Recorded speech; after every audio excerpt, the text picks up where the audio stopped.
So as Dennis said, my name is Amy Wright, and I'm kind of the administrative head of the center, and I kind of try to coordinate things and deal with budget issues and things like that. And these are some of the real scientists, and a lot of the other scientists are out in the room. So just to introduce the center, it was, Dennis said this, it was founded in July of 2018, and it was with a very large grant that came from our Harbor Ranch Oceanographic Institute Foundation. And the overarching goal is to use a multidisciplinary approach to study changes in ecosystem health and then the impacts of those changes on human health. And a primary focus is on harmful algal blooms.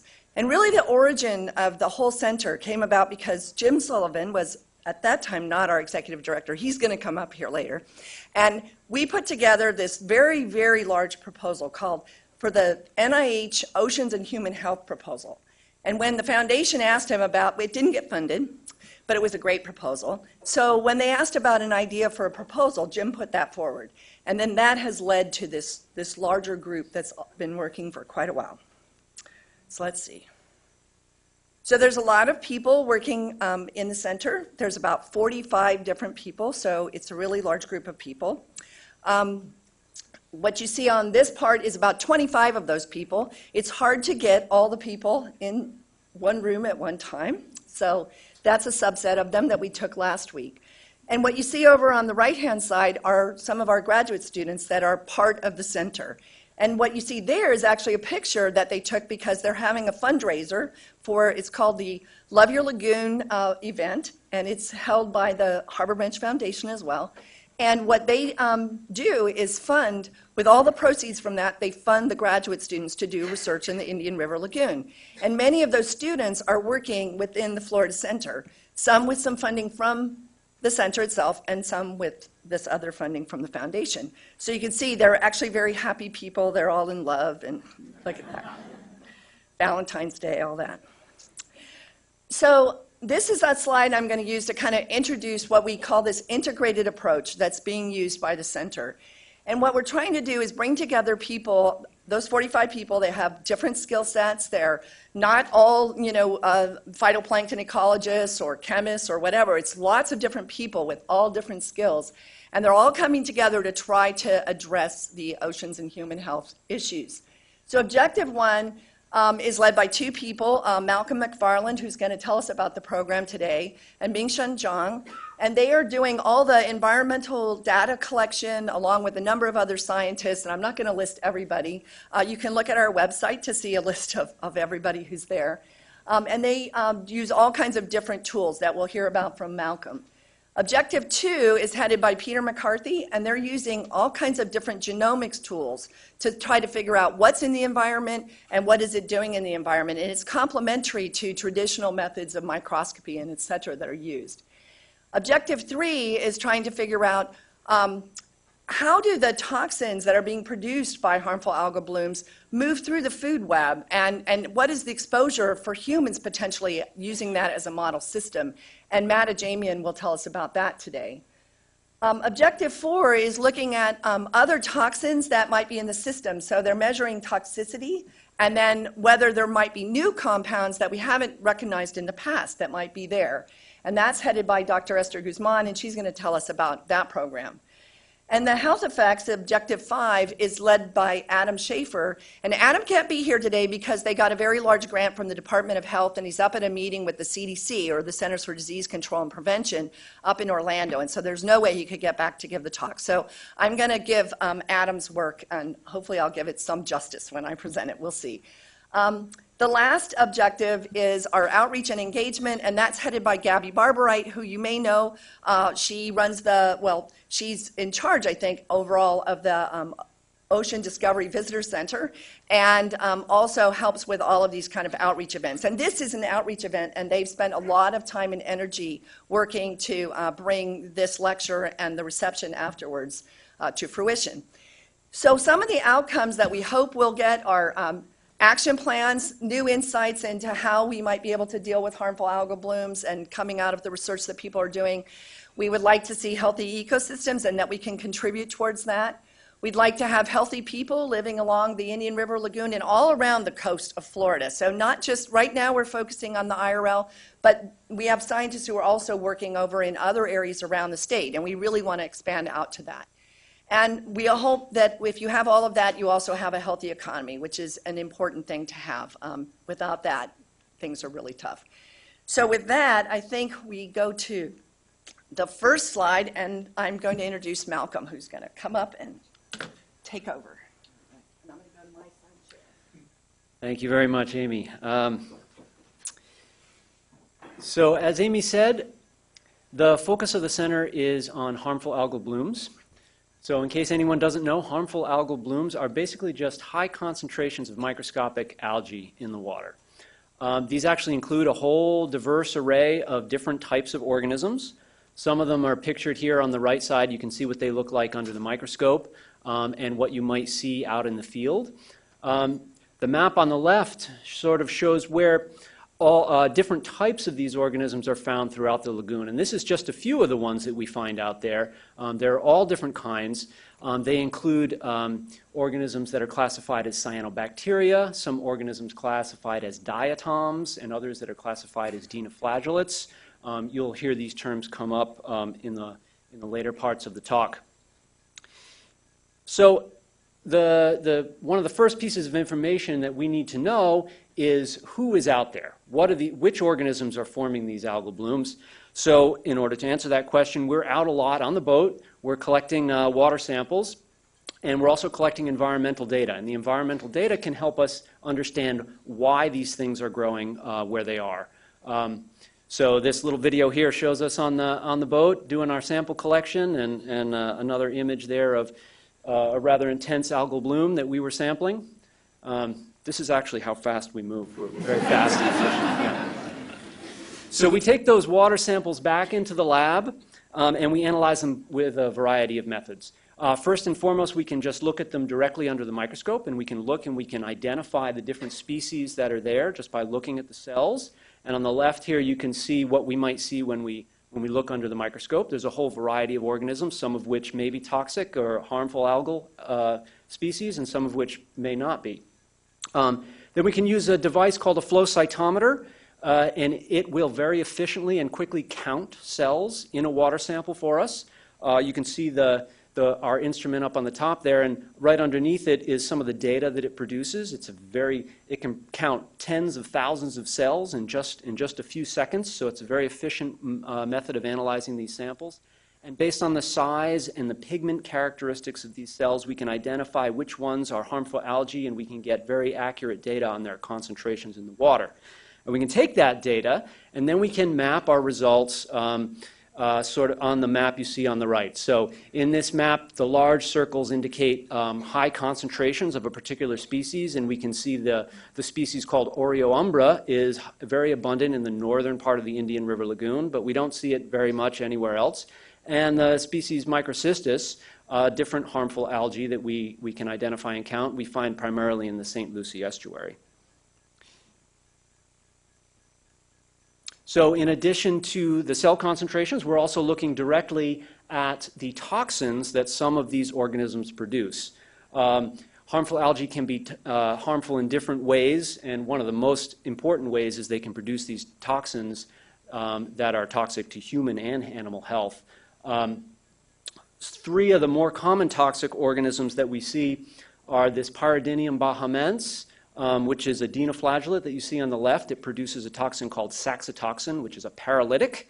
In the middle is a diatom called Pseudonychia. It produces a neurotoxin called domoic acid, and that can cause memory loss and even death in high concentrations.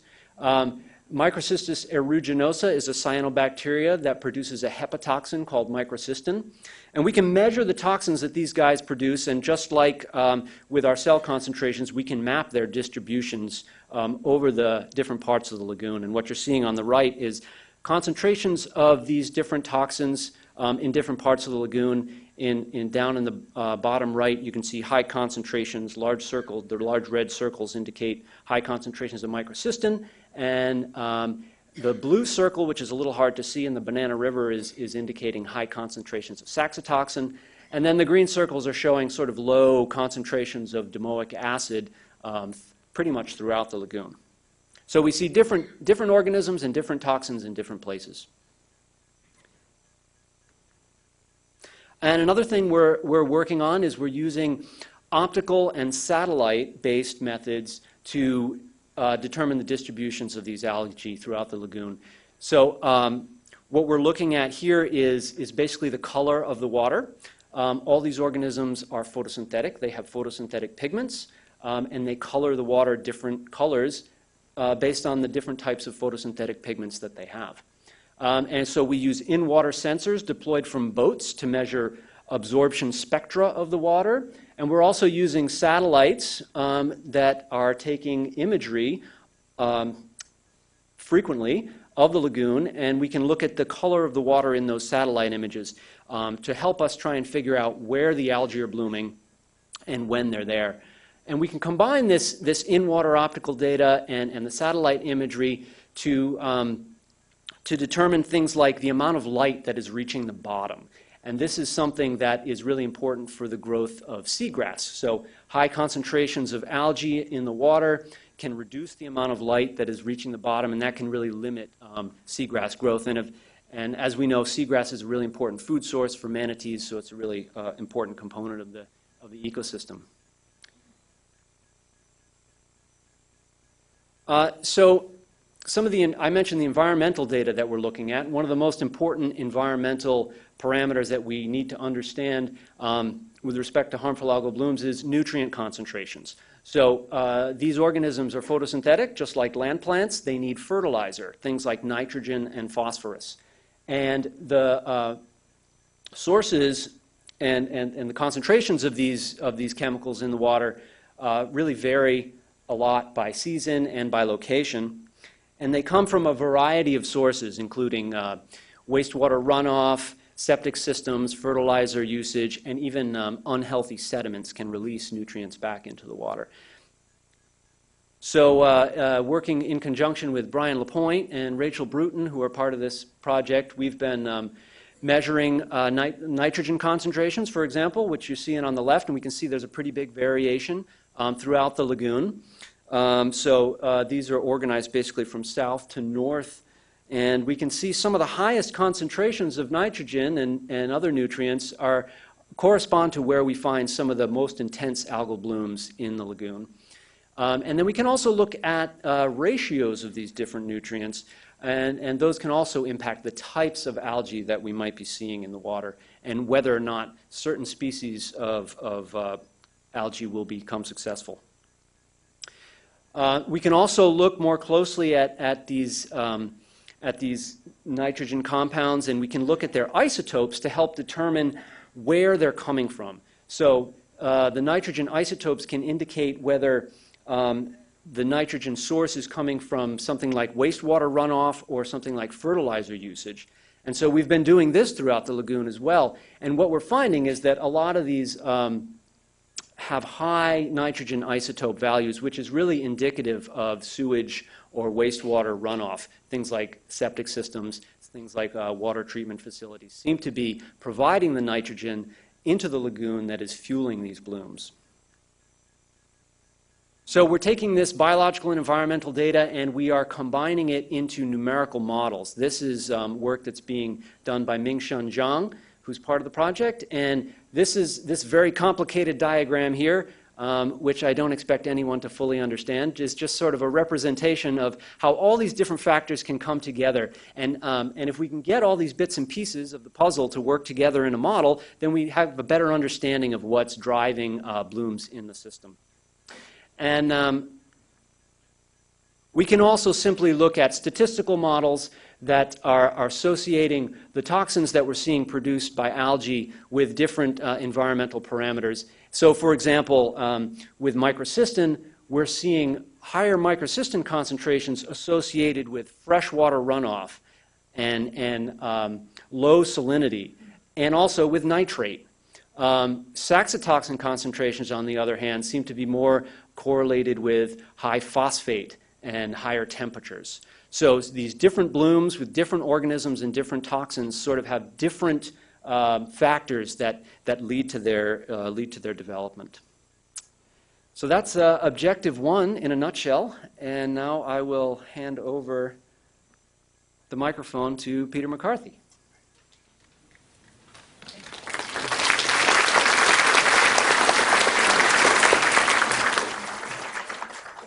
Well, thank you.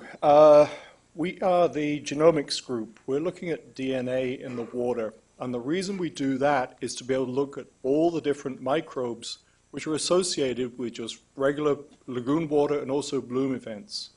So we can start to see what types of organisms are there and how they're interacting with each other. Our end goal is really to work out which ones of these microbes may be initiating bloom events and which ones may be terminating, so that we can get a bit better handle on what is really happening in these systems. So we're using a lot of different techniques to be able to do this work. And this is really just a summary of the four main techniques we're using. All of them originate with extracting DNA from water. So you saw from Malcolm's talk how we collect samples throughout the lagoon. They come back to our lab, and the first thing we do is extract DNA. We then use several techniques. The first one is what's called barcoding. So if you go to the supermarket, you see a barcode on absolutely everything these days, and it tells you exactly what is in that can of whatever it is you bought. We do the same thing with microorganisms. There are genes that we can look at where the sequence of the nucleotides tell us what that microbe is. Okay? So we're using barcoding, and that tells us who is present in that water system, in that water sample. We're also developing rapid techniques. So as we can use what is called nanopore sequencing, and we can use this to very quickly tell us what is present in the water. So this is telling us when things are present. So we can see who is there, when they're there, and then the next two techniques are telling us what those microbes can do. The first one is called shotgun sequencing, and this allows us to look at all the genes which are present in a microbe and find out what those genes can do. And then we're looking very specifically at some of the biosynthetic genes. These are the genes that make toxins, and we're trying to work out how are the toxins made. What is starting the toxin production? What is ending the toxin production? Okay? So we can look at some of this data. And this is a fairly complicated graph, but we can break it down. So this is looking at just things called dinoflagellates, which are present in the northern IRL, the central IRL, and the St. Lucie estuary. And each of these is broken down by summer months and winter months. Okay? Each of these color bars is a different type of dinoflagellate. Okay? So we can see the entire population of dinoflagellates. We can see, if just cursory looking at these patterns, you can see it changes by season and by location. Interestingly, this red bar, which represents pyridinium, is only found, this particular microbe is only found in the northern IRL during the summer months. And this matches exactly with what Malcolm was just telling us about the location of pyridinium that he can see using microscopy. So we have a match there. What our data can say is what the other types of microbes which are associated with that pyridinium bloom, what is there, and how are things changing. So we're looking at this correlation between other dinoflagellates and also bacteria as to what is happening in a bloom event. And our data so far shows us that the pyridinium bloom is associated with changes in 3 other dinoflagellates and also 49 different types of bacteria. So we're trying to work out what is really going on in that whole system. A lot of data. This technique generates a vast amount of data. Billions, millions, and millions of pieces of data. And it can take us anywhere from 1 to 2 months to process that data. So we get a water sample, maybe 2 months later we have an answer for you. That is not really being responsive when you're trying to work out when something is happening and you want to be able to warn people about things. So the second technique we have is a thing called nanopore sequencing. This work is being done by Dr. Gregory Crow and Heidi Pagan. And they are using this commercial sequencer. You can see it right here. That is a DNA sequencer. You know, just a few years ago, DNA sequencers were huge, and they've gotten smaller and smaller and smaller. This one attaches to the USB port on a laptop. Okay? So people can start to take this in the field. And it's been used for a few years now. At the top, you can see it being used in a desert environment. Here it's in the rainforest. And here it's a NASA image because they can use it in space. Okay? So we have this instrument, and we can set it, we're developing techniques to use it in the Indian River Lagoon to be able to get very rapid answers as to what is there on a timely basis. This data on the side here is the equivalent of the bar charts that I showed you on the previous slide. And here you can see a lot more different types of microbes, but the important one to see here is a thing called Aurea umbra, which is the bloom which causes the major fish kills up in the northern lagoon. And here, this is a sample of water from the northern IRL. So we're seeing that organism very rapidly within hours to days that we can tell you what is there and what's happening. The final bit of the work is done by Dr. Guzhong Wang's lab, and he's looking at the biosynthetic genes associated with these different microbes. And just quickly, we can see Microcystis at the front here, and it makes a toxin called the microcystins, okay? And we know that this is made by certain types of genes which are present in the genome of the Microcystis. So we can develop tests to look for these genes in our water samples. And Dr. Wang's group has done this, and they can screen for the presence of the genes, and that correlates with the toxin that is seen in, for example, here, the St. Lucie estuary. So you're seeing both the toxin and the genes present. The same is true for saxitoxin. In the northern IRL, you can see the toxin, and you can see the genes as well. So what his group is doing is developing these tests for other types of toxin, and then the end goal here is to firstly develop gene-based monitoring, so we can tell you there's a microbe there which can make the toxin, okay? And then how do we start to predict what that is going to do? Is it going to can we turn it on? Can we turn it off? Can we predict if this is really going to be a bloom event that is going to form a toxin? Okay? So lots of genomics very quickly. And now I move it on to objective 3, which will be Dr. Matt Ajemian.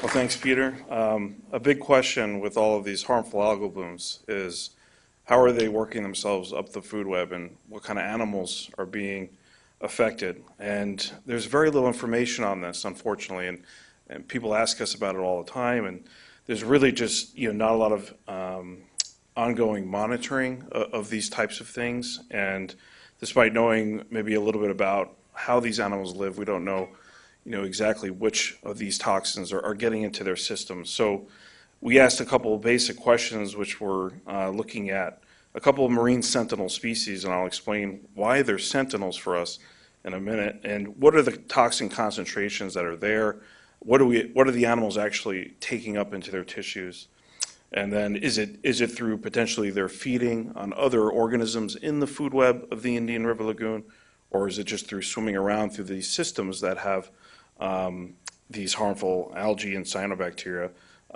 within the water? So we chose a couple of different sentinels, and the Indian River Lagoon, fortunately, does have a lot of these very long-lived animals that are consuming things and interacting with things that we humans also interact with. So, for example, our bottlenose dolphins and bull sharks, which are both top predators in these systems, they feed on things that we eat, such as snook, mullet, and even catfish and sea trouts. So they're potentially indicators of what we would be exposed to if we can extract those types of contents from their stomach contents.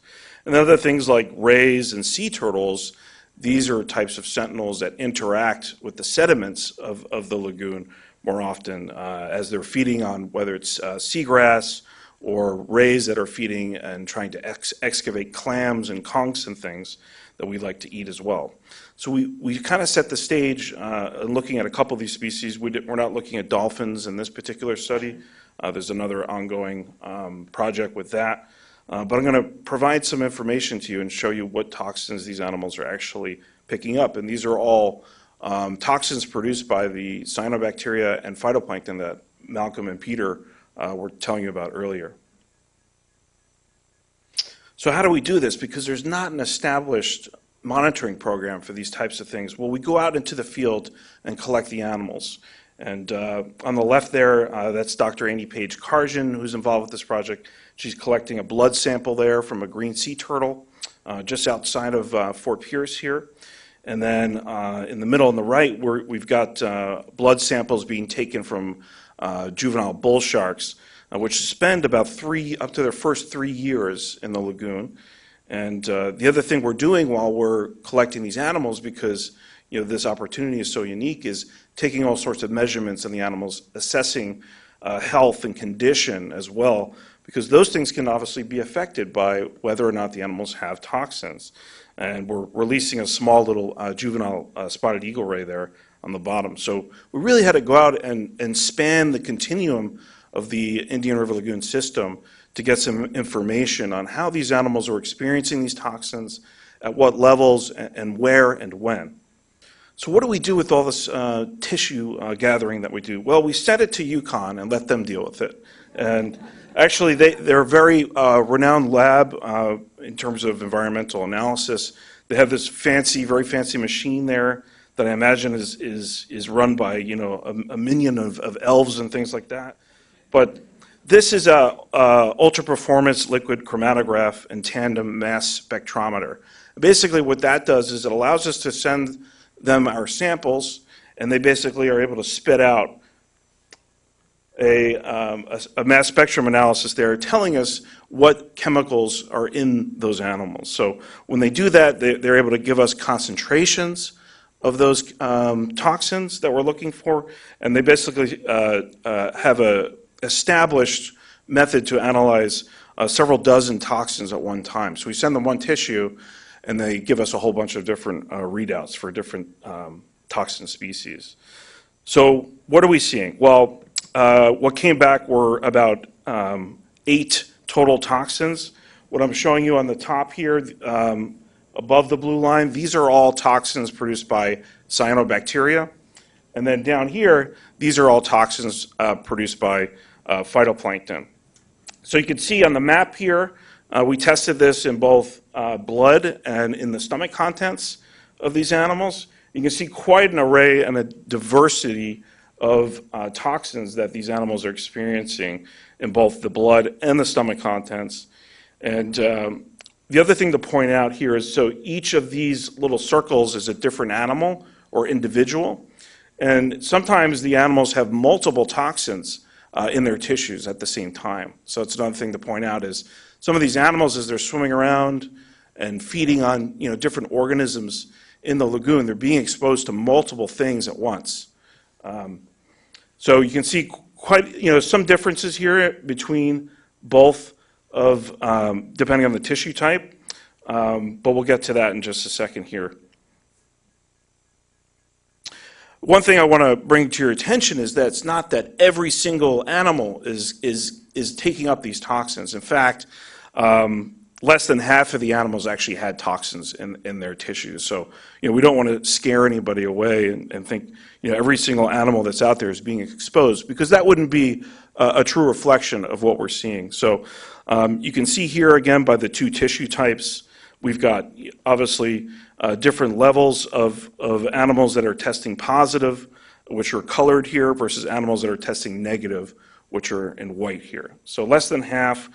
We didn't get to test as many of the spotted eagle rays here, but you can see for both the bull sharks and the green sea turtles, we're seeing generally similar levels of positive versus negative samples.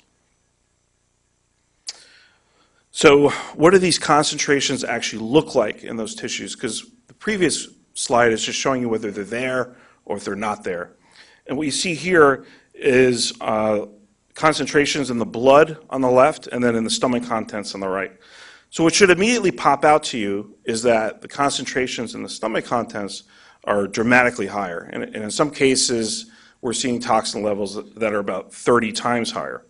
So for example, in these bull sharks, you can see that big red bar there. That's for brevetoxin. okay, which is not something we really anticipated seeing because we always think of red tide, which produces brevetoxin, as a West Coast thing, as a Gulf Coast thing. But, we do periodically get some of these here. So it's another nice piece that animals can kind of, provide the evidence for as they accumulate these toxins. Other things to show you here are things like domoic acid, which are at, in some instances, very high levels in some of these rays, which we were not expecting either. So a lot of really interesting information, but a lot more work to do, because we really don't know what these concentrations mean yet. Even though we're seeing higher concentrations in the stomach contents compared to the other tissues, which would suggest, by the way, that the animals are getting the toxins by feeding. We don't really know how harmful it is to those animals. And in fact, these might very well be, and the whole intention was that these are the baseline levels of toxins out there. So our next steps include examining the concentrations in these animals between these baseline periods or non-bloom conditions, and then when we do have those harmful algal blooms, to give us a little bit more inference into what these current concentrations mean. And as I mentioned, we're doing a whole suite of analysis with respect to animal health as well, looking at red blood cell counts, white blood cell counts, things like that, that might be indicative of the current health of those animals in relation to those toxin levels. And then another big question mark is when these HAB events happen, these are very mobile critters. So do they actually leave the system or do they stay there? So this is something we're hopefully going to get at in future renditions of this work. So really cool stuff, and I'm sure you guys are now wondering, what are the potential effects on me, on humans? So I'm going to turn it over to Dr. Guzmán, who will tell you about that.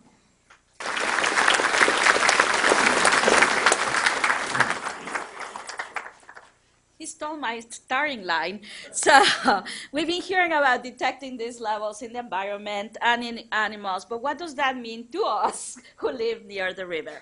So humans can be exposed to harmful algal blooms through inhalation, ingestion, or skin contact. But please bear in mind that, for example, your skin is your largest organ whose main function is to protect you from having these nasty chemicals getting into your organs. So if all your protective organs are doing their function, even though you were exposed, chances are you're not going to get any harmful effects.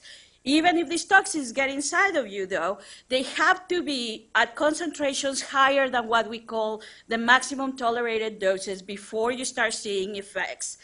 But that being said, there are chances that it will get inside, and we know that they can have effects on your brain, your liver, your kidneys, and your blood.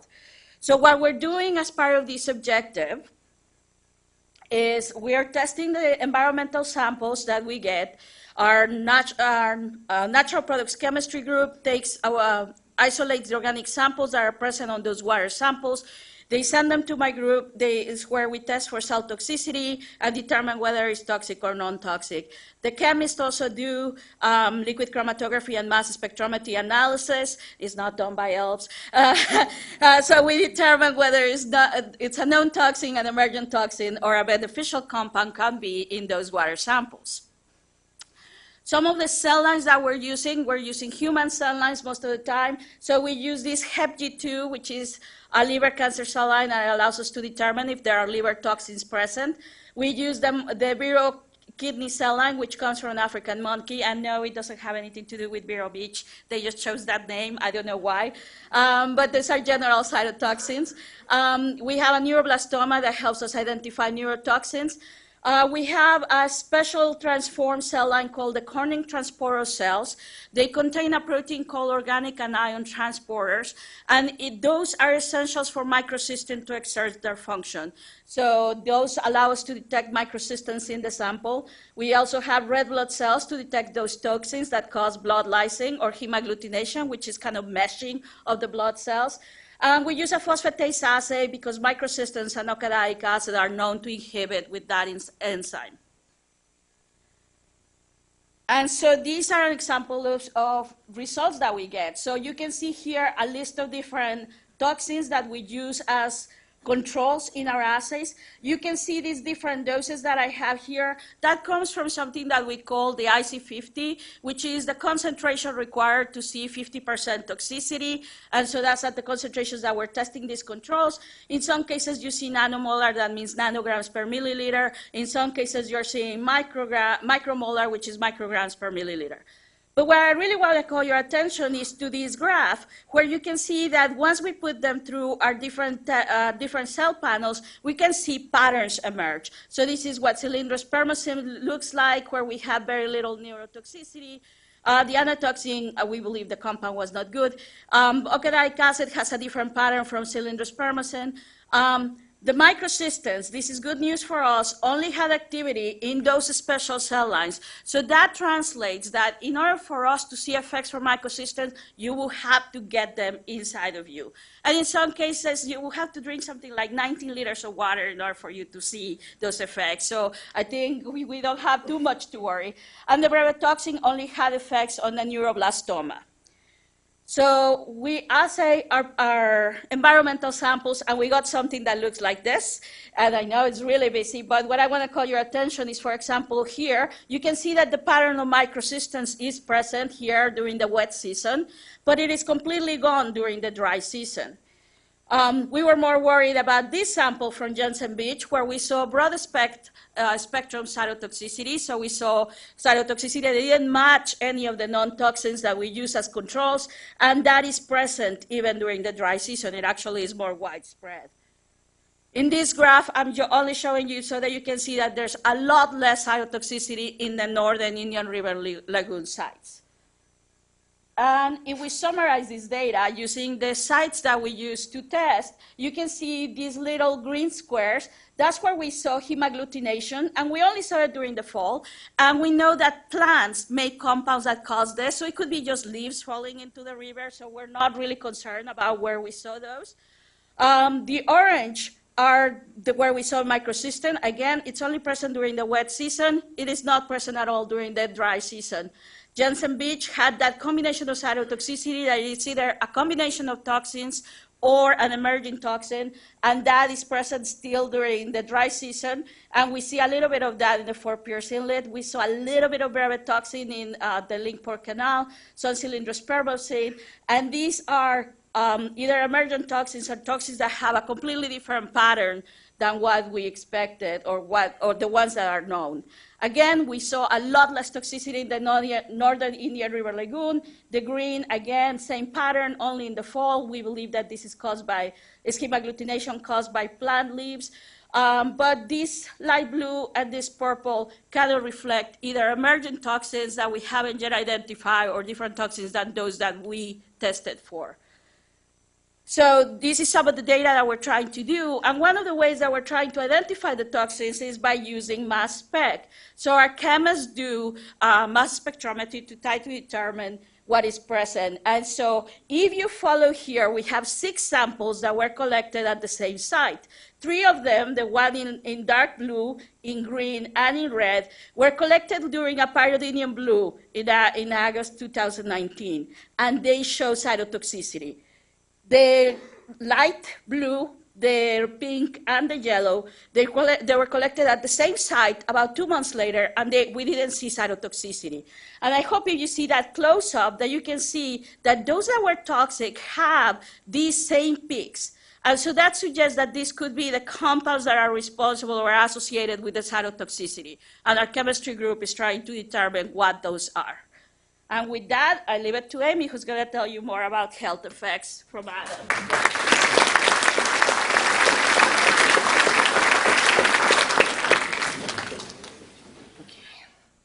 So I hope I do Adam's work justice. So Adam is, he's an epidemiologist, and he's spoken before, so hopefully you have seen him. In fact, he is, if I can make this work, that's Adam right there. And he's been working on 3 different projects, and they are growing as he's been doing more work. In the very first project, he's been working on stepping back. So if you go to the emergency room and you say, oh, I have a little cough, I have a sore throat, I have, my arm hurts, whatever you go in and say, they can code that with a numerical code, and that all gets recorded. And so what Adam has done as an epidemiologist is to go to the local hospitals in Indian River County, St. Lucie County, and Martin County, and gather the data, and he gets it without, he has to go through a process called Institutional Review Board that makes sure that what he's doing is not going to give away any patient information or anything like that, and that's a big process to go through. But what he did was he worked with Malcolm to figure out a time when there was not a bloom of Microcystis down in 2014 in the summer in the St. Lucie estuary, and in time in 2016 when there was a bloom.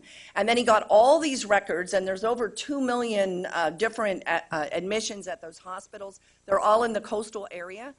And he then took that data and started analyzing different codes that would correlate to things like upper airway disease, gastritis, duodenitis, enteritis, colitis, all these different things that you might get if you have exposure to these kinds of toxins. And so he looked at how common they were. And I'll just point at one, and let's see if I can do it. If you look at this brown one here, so this is the non-bloom time, and here it is in the algal bloom time.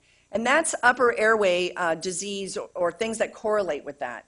So it appears that there is an increase based upon this statistical analysis.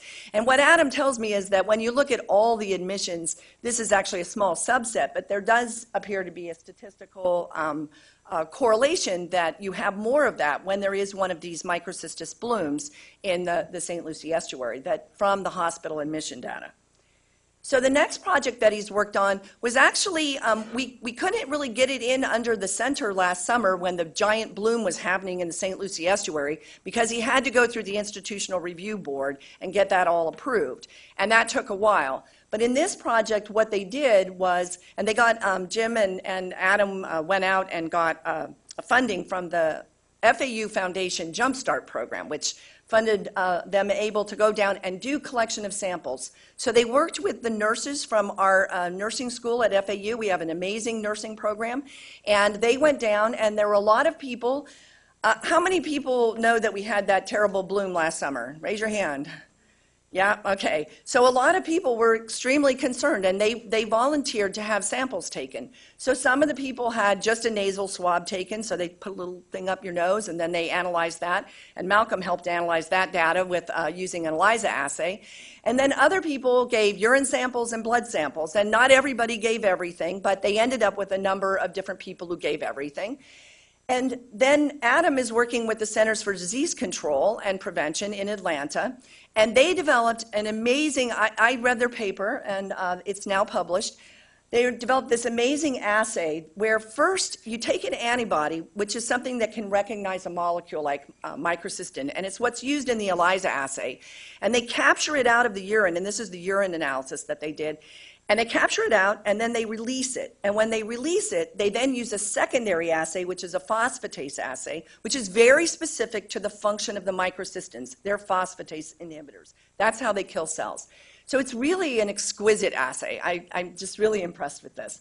And then they analyzed those urine samples. And when they did that, they found that really only 3 people showed up with a positive microcystis signal in their urine. Now, it can be excreted through the urine if you've been exposed.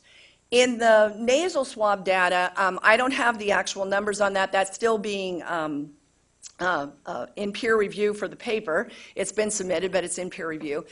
So Adam didn't really want me to tell all the numbers, but there was a large number of people who showed exposure. They were clearly exposed. They had some signal for microcystin in the nasal swab, but they didn't seem to have it in the urine. And that might argue that your nose is doing its job and keeping the toxins out of your system.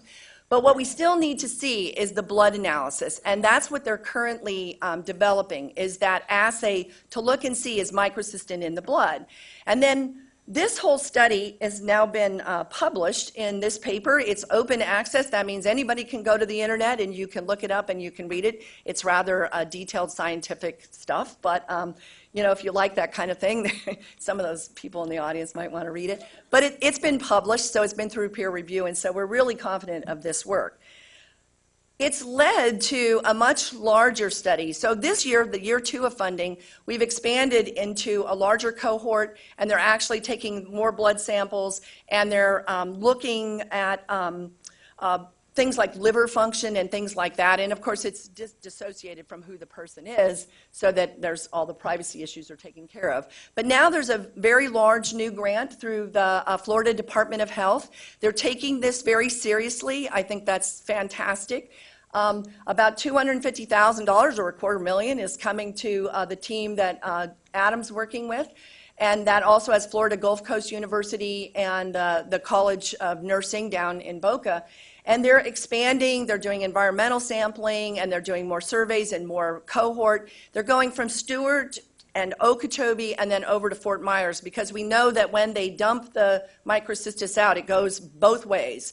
And that there's a lot of times there's almost a consistent bloom that's been ongoing in Lake Okeechobee, seasonally usually, but they've had quite a big bloom problem. So they're expanding this study out, and it's really exciting that they've been able to get this money to take this further and really look very carefully at what those human health impacts are. And once again, the CDC is involved in this as well. So now I just want to talk about Objective 6. This is led by Gabby Barbarite, and she's the director of outreach and community engagement, and she is trying to get our message out. So she developed a very nice display, and I hope you go over and see it. It's at the Ocean Discovery and Visitor Center, and it's right next to, so that's the Indian River Lagoon display, and then here, right here, is the one on the Florida Center for Coastal and Human Health. And it has all kinds of interactive things, and we're starting to update it with results that are coming from this, all the work, and having hopefully a little bit of real-time stuff as Malcolm goes out in the field all the time. I think maybe he lives in the field sometimes. He must work all night doing all that flow cytometry, because they're always in the field. But some of that real-time data we hope to get out onto, over in this display as well as on our website. In addition to this part, they also have a speakers bureau, and they go out and they give talks, and I think just since July they've given 22 different lectures that have included information on that's coming out of the Florida Center for Coastal and Human Health. And they also go out to when there's a community event, and they have a booth that they put up, and we're one of the things that they provide a little bit of information about, in addition to the rest of the things that Harbor Branch does.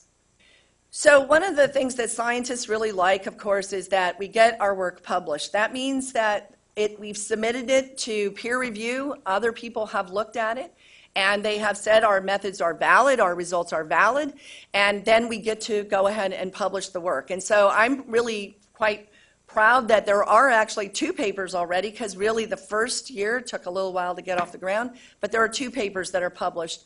And one is the one I showed you with the Adams work, and then another one where they had used the green turtles over in Florida, Big Bend. We tested for toxins in those in Objective 3, thinking that those were going to be in this pristine environment and they weren't going to have any toxins. And unfortunately, it turns out they had toxins, and that ended up in this paper on the health of these turtles in Big Bend. And that's Annie Page-Cargin and Matt are both on that paper. And I hear there's others coming along. The other thing that's really important is that we are able to continue to expand the work and fund the work.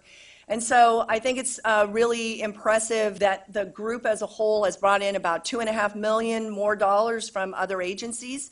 We had our wonderful startup funding, and we hope that maybe there will still be ongoing funding for year 3, but there's certainly a lot coming along.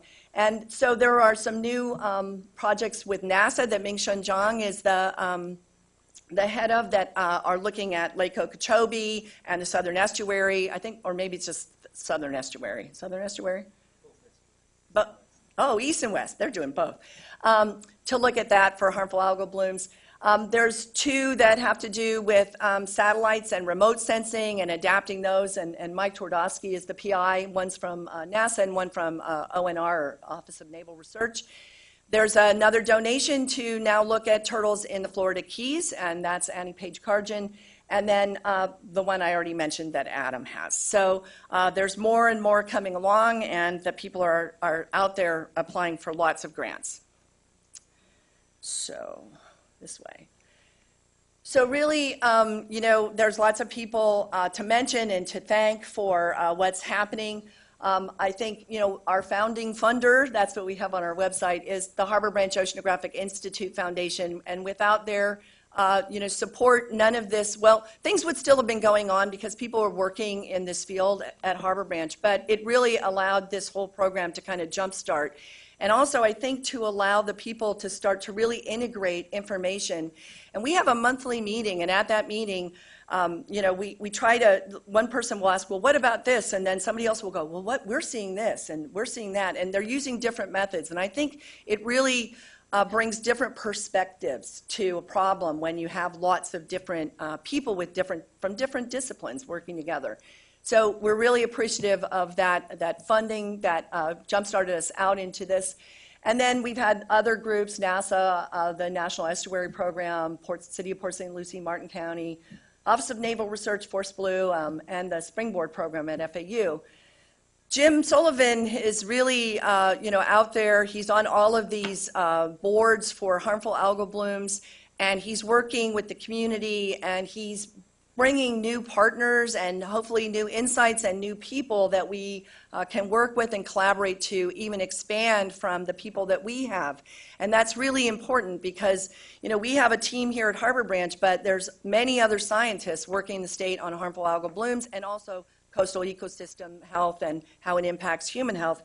And Jim's really trying to bring a lot of those people together through his work, and so that's really greatly appreciated. And now I wanted to just, I was going to do this earlier and I forgot. So if you're part of working on the Florida Center for Coastal and Human Health, how about you stand up? Is anybody here? I know, I see some. So these are the people, or not probably all of them because they can't all be here, but these are the people who are really doing the work and making it happen. And so, big thanks to all of you for all the hard work that you're putting in.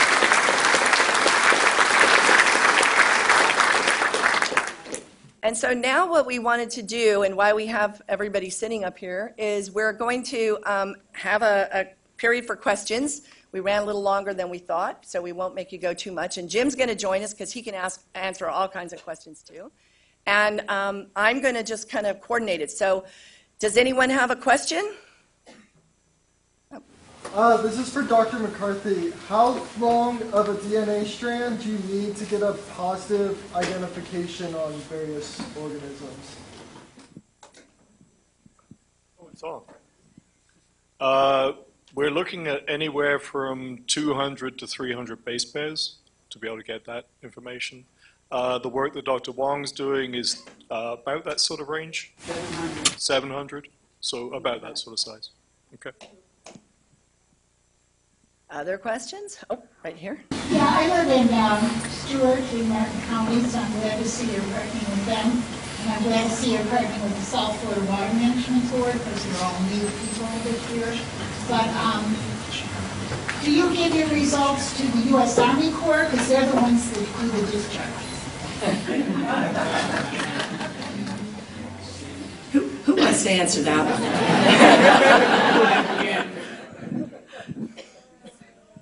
Do we directly give our results to the Army Corps? They're sending the dirty water to us. Right. We do not, but we communicate with them. So, I mean, I'm on the Blue-Green Algal Task Force. We definitely can have communications that way. I mean, they're aware of this problem. Any other questions? Ask them something hard. Oh, right there. Where are they doing the testing in Martin County?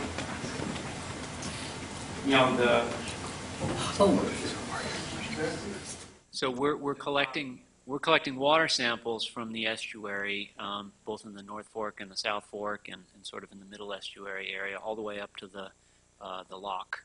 I think even on the humans. On humans, Adam has partnered with the local clinic there. I'm not exactly sure. We can find out for you. I don't know the name of the clinic, out. but there's more than one clinic, and he does go down there and with the nurses. He's actually going to be down there next week. Yeah, and the Anyone wants to original participate. 2016 study, they were specifically looking for volunteers of people that were recreationally and occupationally exposed, now the marina workers, people that are on the water lot, and, you know, or people that lived right Yeah, we had where. a lot of friends that had the nasal, but they had. Right, so they specifically tried to target people that were potentially highly or more highly exposed to it, or potentially exposed. Back there. Can one of you explain the mechanism of the cytometer? Yeah, sure. It's actually a rather common device in medical labs. They use them to do blood cell counts and things like that. So it's not just in oceanography or in environmental science that we use them. It's basically a stream of water with your cells in it is passed in front of a laser beam, and the focused laser beam causes fluorescence and light scatter off of individual cells, and that all can be quantified and measured extremely quickly. Thousands of cells can be counted per second, and that's how we generate that data. We pass those cells in a water sample just through that laser beam and count the little pulses of light that we see. One at a time, yes. Yeah, I listened to the last week and then the week before to be sufficiently scared, I suppose, with all this. And I appreciate today the collecting of data and stuff to allow us to go in a direction. But how far away in time would you say we are from developing effective courses of action to deal with all this stuff? So mitigation, stopping it. Yeah. Well, this past year was interesting, and if you saw Brian Mast, I believe yesterday or the day before, Congressman Mast, he gave a talk down in St. Lucie, or a speech down in St. Lucie, and I guess St. Lucie County is thinking about suing the Corps of Engineers because they want them to keep the lake level low again. And now we're talking specifically about microcystis and blue-green algae for this one. Last year, they started the lake at 10.5 feet, which is pretty low. And they really didn't have to do a whole lot of discharges, both east and west. And we didn't have an incredibly rainy spring either, so the lake level actually stayed pretty low. However, the Corps of Engineers during the season got sued by the farmers south of the lake because they want water. So from what I understand, and don't take this as gospel, the Corps has now announced they want to keep the lake level high again this year. I guess around what it normally is, which is 12.5 feet, something like that. But the counties, after seeing last year, where we didn't get a lot of discharges, and thus we don't get the blooms coming in that discharge water, they want them to do like they did, keep it at 10.5 and keep it low. So that's one way of just kind of slowing it down and mitigating some of the, those big pulses of algae we get. The other one is what we're doing with all the task forces that are now going on in Florida to look at this, where we're telling the legislature, to stop this, we can either do prevention or mitigation. And if you saw my last two lectures, I think I talked about one of these. Mitigation is just putting out a fire every time it happens, and that's not how we want to spend our money. That's not a really effective thing to do. We want to clean up our water, so we want to do prevention. We want to stop the blooms from occurring. That's going to take time, because we have to get control and regulate a whole bunch of nutrient pollution from all kind of different sources, as you saw Malcolm put up there. Septic, ag, stormwater runoff. If you go onto DEP's website and you've been following what the governor's doing, they have been introducing legislation to start controlling certain aspects of nutrient regulation and discharge in waters. It's going to take time, though. And if you wanted a number, it's really difficult to say. Well, I'm 69. Is there a chance that... Can it happen? Sure. Most people would say if you, yeah, sure. I mean, if you just stop, it could really, you'll start to see tangible results if you can just significantly cut down on the nutrient pollution. So within a couple of years, if we can actually get a hold of it and stop it, you'll start to see a difference. Most people would probably say, hey, it probably takes 10 years to see a really big difference. But that's just assuming we get a handle on it, which is a big assumption. How far inland do you have to go to get away from the exposure to the toxins? Well, some of these organisms are freshwater organisms, so if you go towards Lake Okeechobee, you could be making things worse. But things like brevetoxin, the red tide, sometimes you can just walk off the beach a few blocks and you're not going to be as exposed. For those of you who've been exposed and had the coughing from it, you know, when you're on the beach, you get it, you go a few blocks away, you don't have it. I seem to remember, and again, don't take this as known scientific fact, that the worst case scenario is like 2 miles with a strong bloom and a good wind going in. It dissipates, but no further inland than that. And it's usually much less.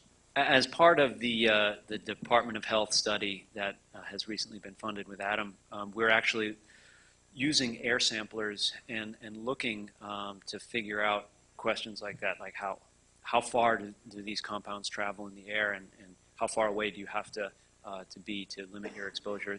We don't really have a good handle on that yet, so it's something we need to look at more closely. And we're going to get a lot more information on that, not only from work being done here, but on the West Coast where red tide and brevetoxin, which does aerosolize very easily and people cough and all that, they're doing the same thing over there now. They're trying to do a respiratory warning using different scientific measurements to find out which beaches have the most degraded air quality and how far inland it actually goes, and actually putting it on the web with like daily updates of like a weather report.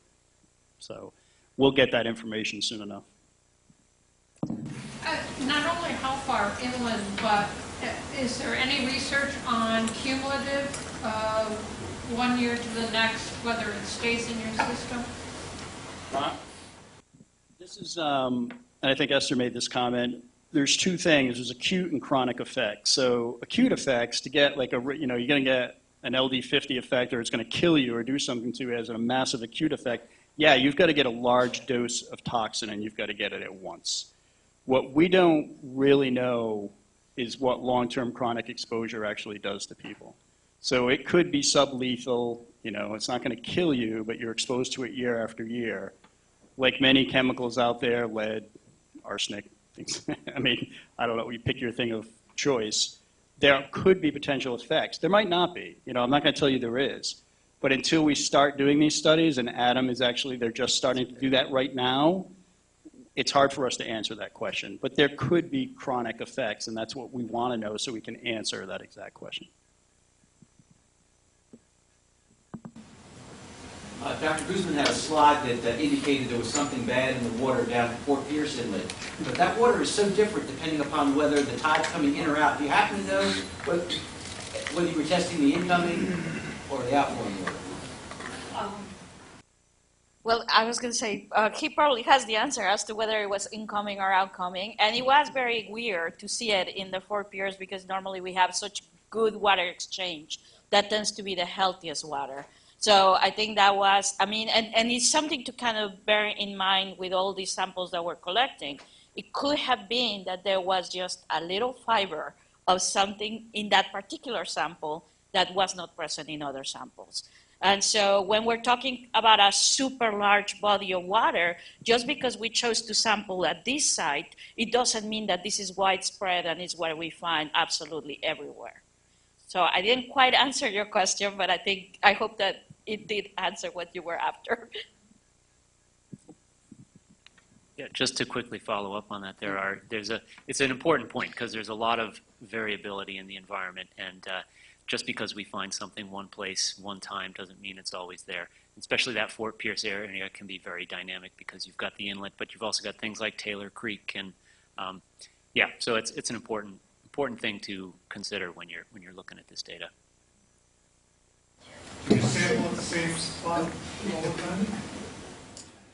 We have regular spots where we do sample because we like to keep certain things continuous, but we will be responsive to what the conditions that are out there when we go out. So if we see a bloom someplace, we will sample it, even if it's not in our regular spot. So we have to be adaptive like that to really get a good handle on what's going on. What's involved with using the Nanopore machine?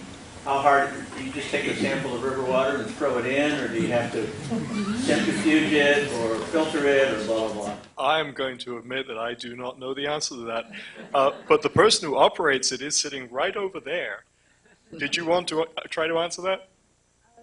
This is Heidi Pagan. It's a lot more complicated than that. You have to isolate the gene you're interested in. You have to purify it and quantify it, and then I pull a whole bunch of samples and run together. So it's a day-long process.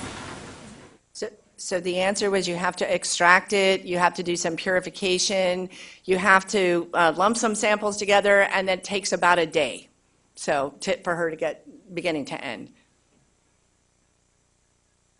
Oh, yeah. Have you got any advice for us how to eat better until you clear everything up?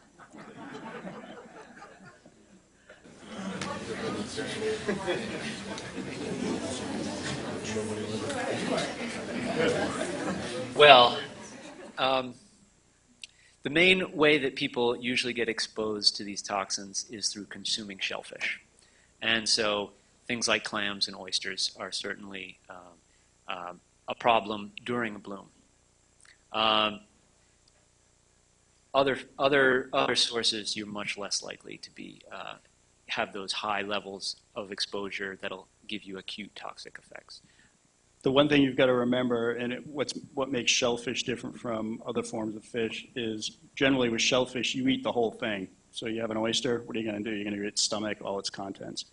With fish and other organisms, I don't know if Matt actually said this or not, but while you can see a lot of toxin in their guts, in their stomachs, how much toxin actually gets built into their flesh, their muscle, which is what we normally eat, is typically much, much lower. So in their blood, you could see it. You might see it in their guts. So unless you're eating the whole fish, and if you just eat fillets, you're probably not getting exposed to a whole lot of toxin, even if there was toxin in that particular animal you're eating. With shellfish, that's very different, though, because you eat the whole organism. I think the exception, though, might be the puffer fish. Yes. Right? In the Well, north, there's a they ban closed on the those, so you should pufferfish. not be They eating put them. it in there, don't eat any pufferfish. At least in the northern Indian River There is Lagoon. there is a We want to make sure, don't eat permanent those ban pufferfish. on taking pufferfish from the Indian River Lagoon because they're loaded with saxitoxin, which is a Really pretty bad. bad neurotoxin. So in order for people to enjoy the reception, I would like to thank you for coming. I'd like to point out that the Harbor Branch Oceanographic Institute Foundation is hosting the reception. There's going to be some hors d'oeuvres, and if you get to the bar fast, maybe you'll get a drink.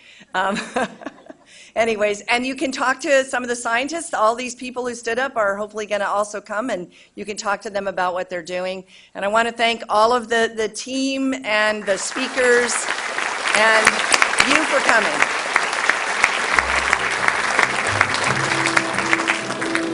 Thank you.